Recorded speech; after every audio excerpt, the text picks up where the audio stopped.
देखिए, बिहार में सम्राट सरकार ने एक बड़ी घोषणा कर दी है। राज्य स्तरीय कार्यक्रम कार्यान्वयन समिति का गठन किया गया है।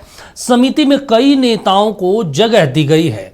अब इसमें सबसे महत्वपूर्ण बात है कि नीतीश सरकार को बचाने वाले कई नेताओं को जगह दी गई है, जिसमें प्रहलाद यादव, चेतन आनंद, नीलम देवी को जगह दी गई। मुरारी गौतम, संगीता कुमारी को भी इसमें जगह मिली है। सभी नेताओं को राज्य के उप मंत्री का दर्जा मिला है। अब ऐसे में कई सवाल भी उठ रहे हैं, क्योंकि कई वैसे नेताओं को इसमें जगह दी गई है जो नीतीश सरकार को मार्च 2024 में विधानसभा के अंदर बचाने की कोशिश की। इसमें 5 नाम हैं और 5 में हालांकि 3 अभी मौजूदा समय में विधायक हैं और 2 पूर्व विधायक हैं। उन्हें उप मंत्री का दर्जा दिया गया, जिसमें प्रहलाद यादव है, नीलम देवी, इसके अलावा चेतन आनंद, मुरारी गौतम, संगीता कुमारी। ये वो नाम जिन्होंने अपनी पार्टी को छोड़कर नीतीश सरकार को बचाने में अहम भूमिका साल 2024 में निभाई थी।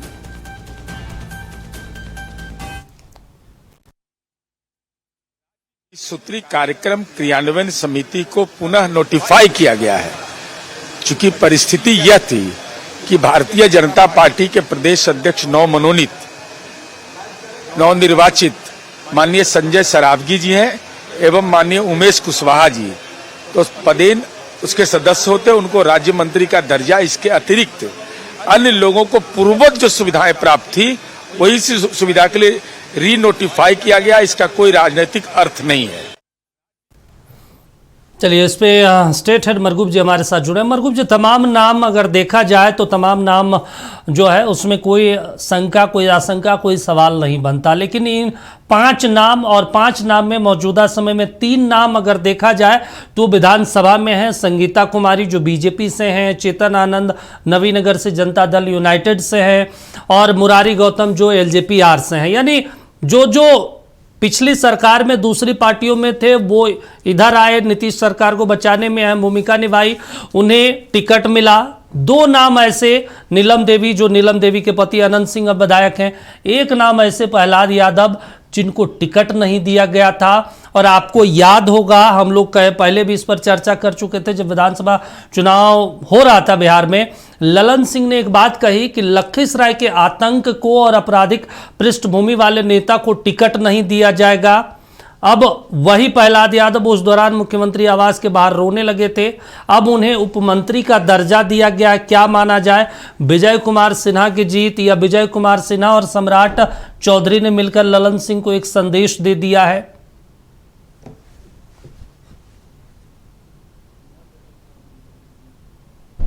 आनंद मोहन के बयान का क्या होगा दीपक जी? संदर्भ ये भी टटोलिए कि 5 दिनों तक बिहार की राजनीति में हड़कंप मचा देने वाला, जदयू के राजनीति में हड़कंप मचा देने वाला, जदयू के नेता प्रवक्ता डिफेंड करते करते परेशान थे कि आनंद मोहन के बयान को कैसे डिफेंड करें।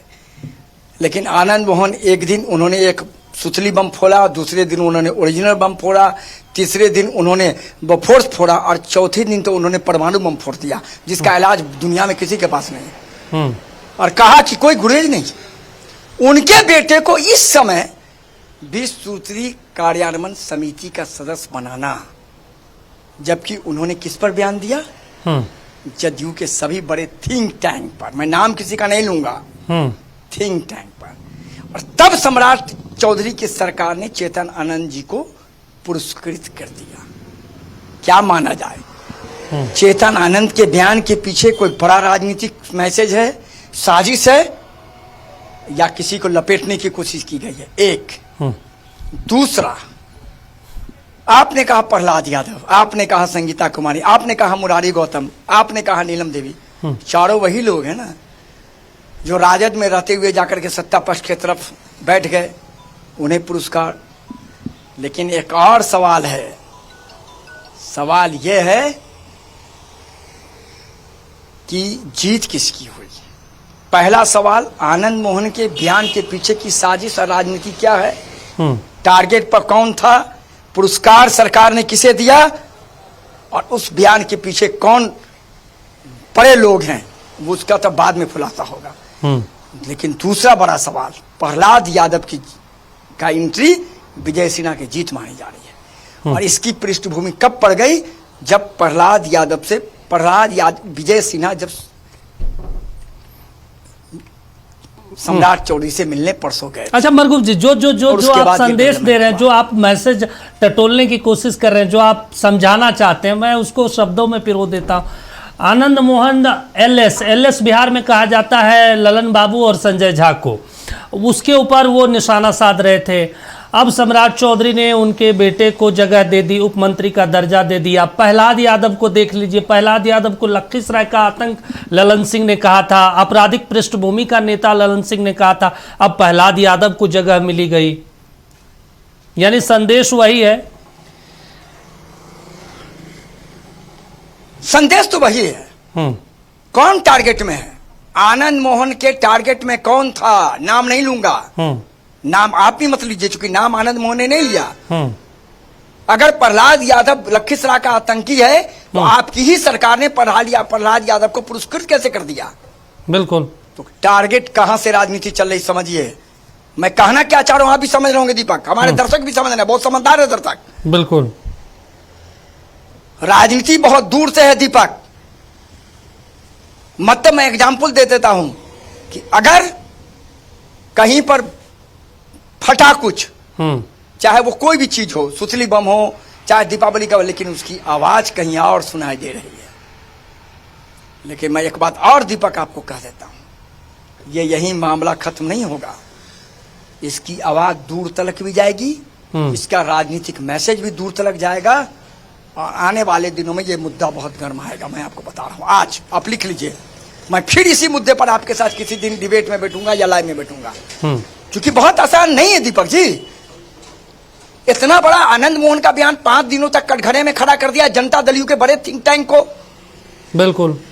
और उसी चेतन आनंद को सरकार पुरस्कार देने जा रही है। जिस व्यक्ति को टिकट नहीं दिया जनता दल, जिस व्यक्ति को, जो व्यक्ति विधायक नहीं है, जो लखीसराय का आतंक कहा गया, उसको सरकार ने पुरस्कृत कर दिया। स्टोरी इसी दोनों पर है। अनंत सिंह जी की बीवी को, वाइफ को छोड़ दी, संगीता जी को छोड़ दीजिए, वो दोनों स्टोरी नहीं है। बिल्कुल। स्टोरी यहाँ है, लेकिन आनंद मोहन की स्टोरी अभी चलेगी। बिल्कुल। ये आसान चीज नहीं है। इसका प्रतिबिंब, इसका प्रतिफल, इसका साइड इफेक्ट आपको आने वाले दिनों में दिखाई देगा।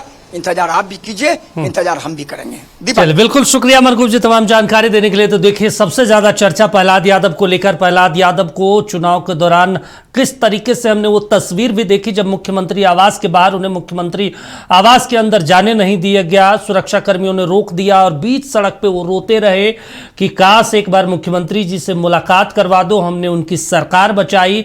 लेकिन इन्हें लखीसराय का आतंक कहा गया था, आपराधिक पृष्ठभूमि का नेता कहा गया था, इनकी टिकट काट दी गई, रामानंद मंडल को टिकट दिया गया। आज वही व्यक्ति उप मंत्री का दर्जा लेकर अब बिहार में घूमेंगे, लाल बत्ती लेकर घूमेंगे। तो आप समझिए कि ये मैसेज किसको देना सम्राट चौधरी की सरकार चाहती है, किसको विजय कुमार सिन्हा संदेश देना चाहते हैं।